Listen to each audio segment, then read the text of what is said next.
Je viens de rentrer de Paris après une tournée européenne qui m'a amené d'abord à Paris pour rencontrer le président Macron et ensuite à Berlin pour participer à la réunion préparatoire du G20 pour l'Afrique et enfin donc au Parlement européen à Strasbourg.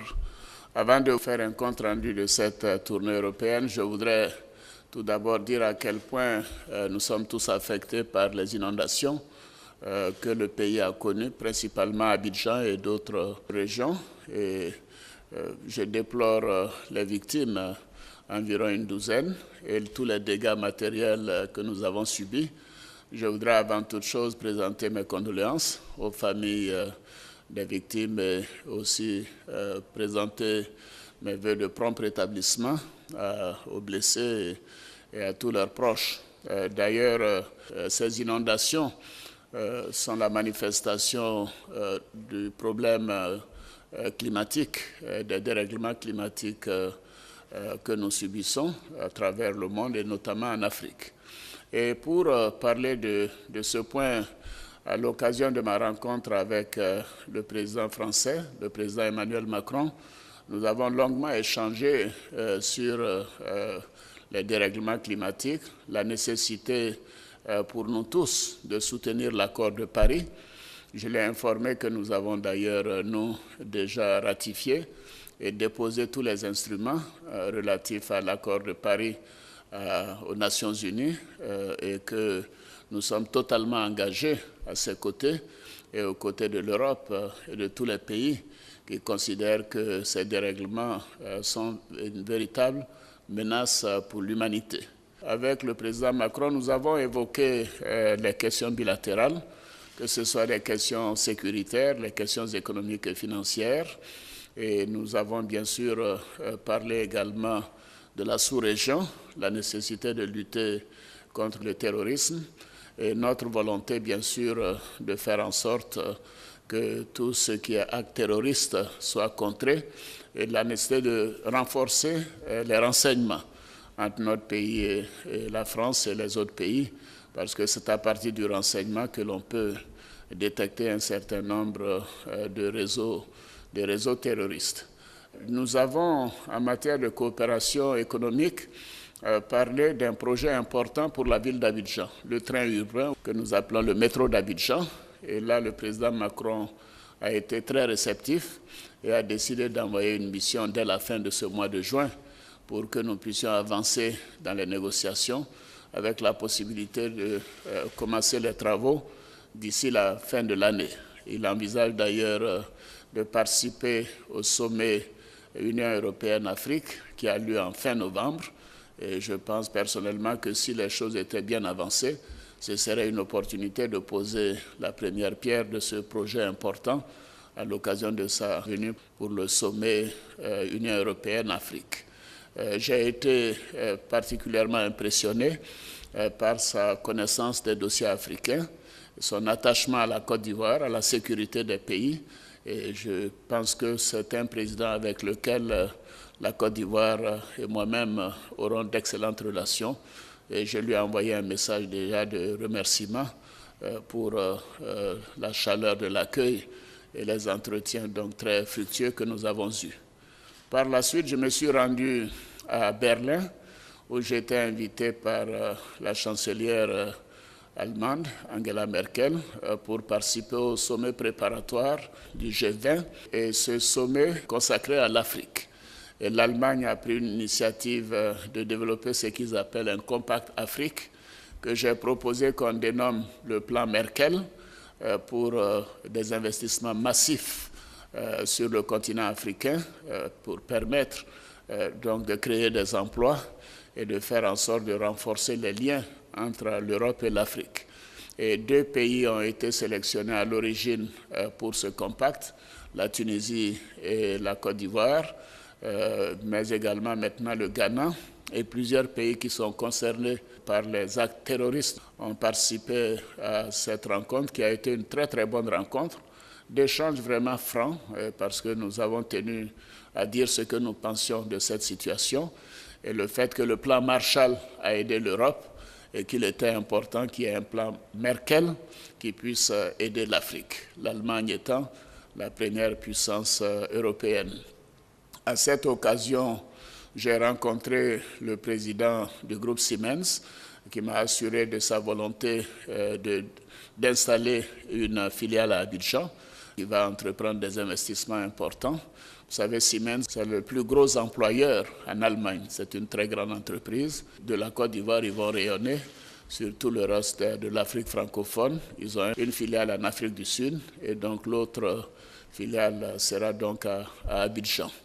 Nous avons également rencontré le président allemand, qui est ancien ministre des Affaires étrangères, avec qui nous avons eu des entretiens très fructueux pour voir comment renforcer davantage les excellentes relations entre l'Allemagne et la Côte d'Ivoire.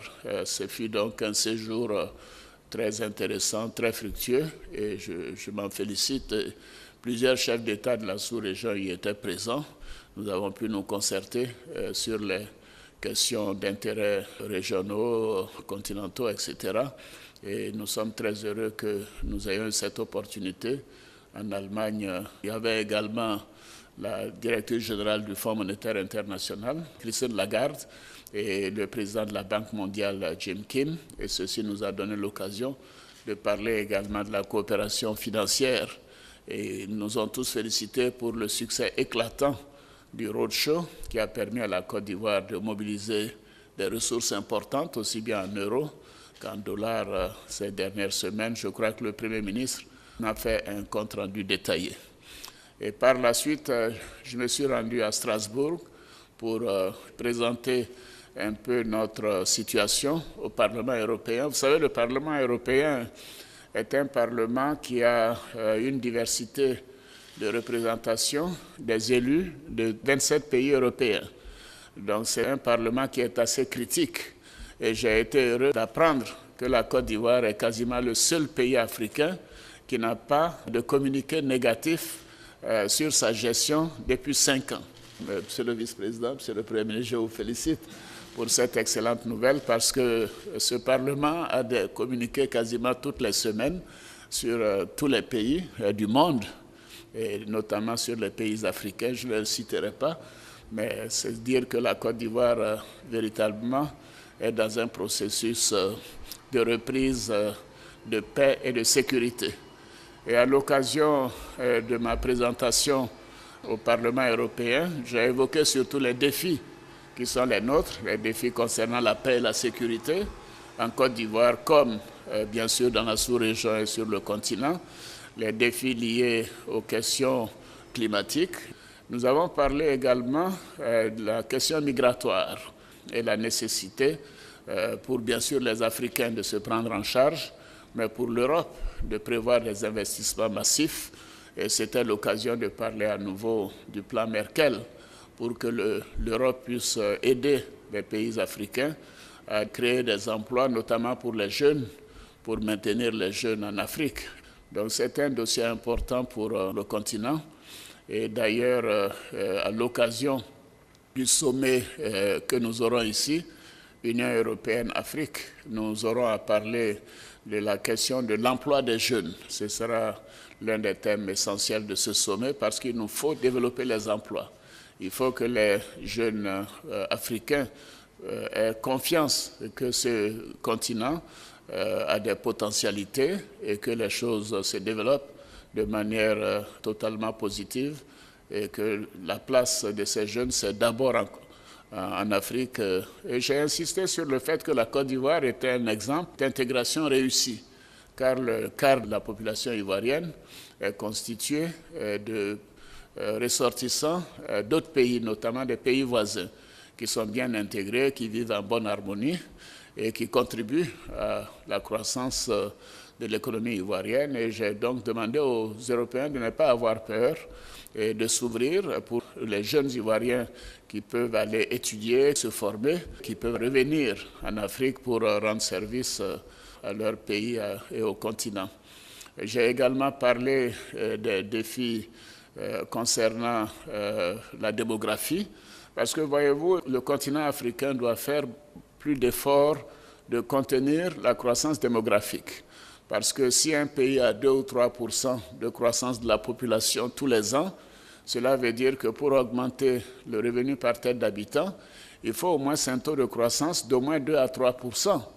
Et si le taux de croissance n'atteint pas 5 ou 6%, on ne peut pas réduire la pauvreté. Donc c'est important, et je l'ai dit, que les pays africains réalisent, et c'est notre point de vue ici, que nous devons faire des efforts de mieux maîtriser la croissance démographique et de faire en sorte que nos populations soient dans les meilleures conditions.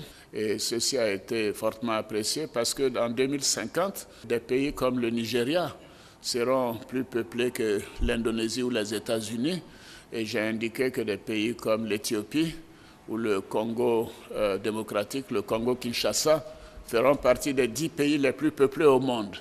C'est-à-dire que sur à peu près les 10 pays les plus peuplés au monde, il y en aura 3 ou 4 qui seront africains. Et pour cela, il faut que la croissance puisse être forte et qu'en même temps, on puisse maîtriser la croissance de la population tout en créant les conditions les meilleures pour les peuples africains.